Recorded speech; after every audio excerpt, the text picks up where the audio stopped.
Marine Le Pen propose d'inscrire dans la Constitution, par référendum, la maîtrise de l'immigration. Vous en pensez quoi?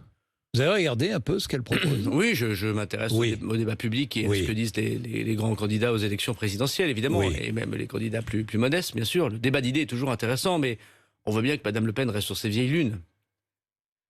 On peut proposer par référendum plein de choses, mais un débat sur l'immigration, on choisit son immigration, c'est comme si vous faisiez un référendum sur le beau temps ou contre le chômage. Bon, d'ailleurs, sur le principe, on peut d'ailleurs être d'accord de maîtriser son immigration.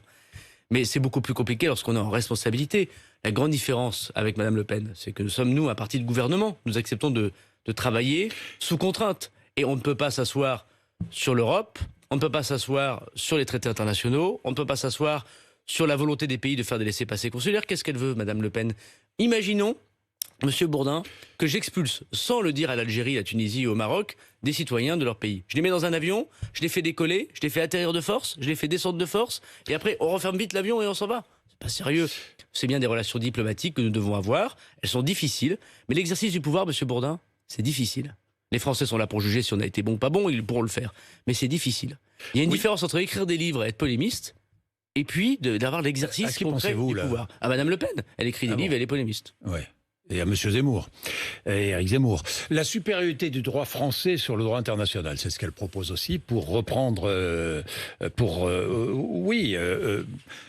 contrôler l'ensemble du droit appliqué aux étrangers. Elle propose aussi les allocations familiales réservées aux Français. Vous en pensez quoi? Alors d'abord, la primauté du droit, ça veut dire qu'elle sort de l'Europe. C'est ça que ça veut dire. Alors, elle est un peu contradictoire parce qu'elle a dit qu'elle était plus pour le Frexit. Maintenant, si vous dites que le droit français est quoi qu'il arrive supérieur à tous les droits européens et tous les traités, c'est-à-dire que vous sortez de l'Europe. Vous n'acceptez plus les traités. C'est une position, c'est pas la mienne. Deuxièmement, j'ai entendu la question sur les logements. Elle a dit « je veux réserver les logements en priorité aux Français ».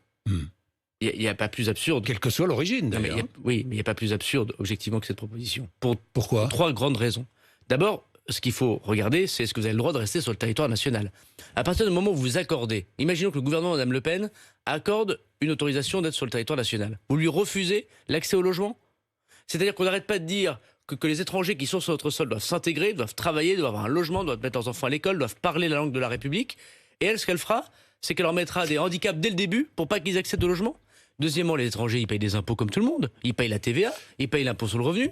Et ils n'ont pas le droit à la solidarité sociale. Et troisièmement, Monsieur Bourdin, qu'est-ce qui se passe aujourd'hui? D'abord, il y a une vingtaine de % d'étrangers dans le parc HLM, donc c'est pas la grande invasion.